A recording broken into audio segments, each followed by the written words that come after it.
સૌથી પહેલાં photo cutting કરેલો હોય એ લઈ લેવાનો, એટલે આ ફોટો આવી ગયો છે.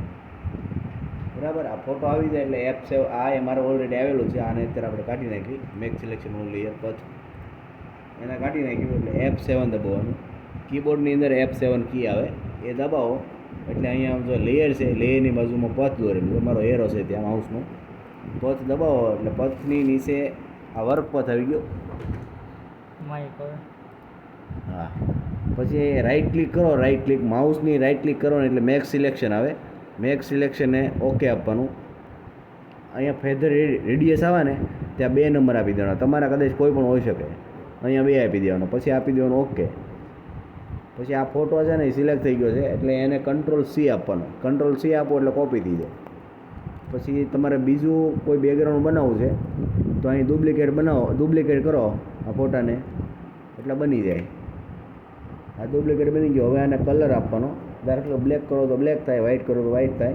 એને કરવા માટે Ctrl+Alt+U આપવાનું. Ctrl+Alt+U, બરાબર. પછી અહીંથી કલર ભરા. નીચેનો સૌથી ઓપ્શન છે કે લાઇટનેસ, એનાથી બ્લેક ને વ્હાઇટ. મોસ્ટ ઓફ નવું બેકગ્રાઉન્ડ બનાવો એટલે વ્હાઇટ રાખવામાં આવશે. આ વ્હાઇટ થઈ ગયું.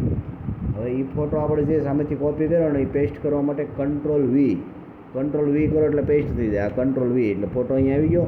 હવે એને ફોટાને એડજસ્ટ કરવો પડે, થોડો નાનો મોટો કરવો છે આપણે તો Ctrl+T દબાવવાનો.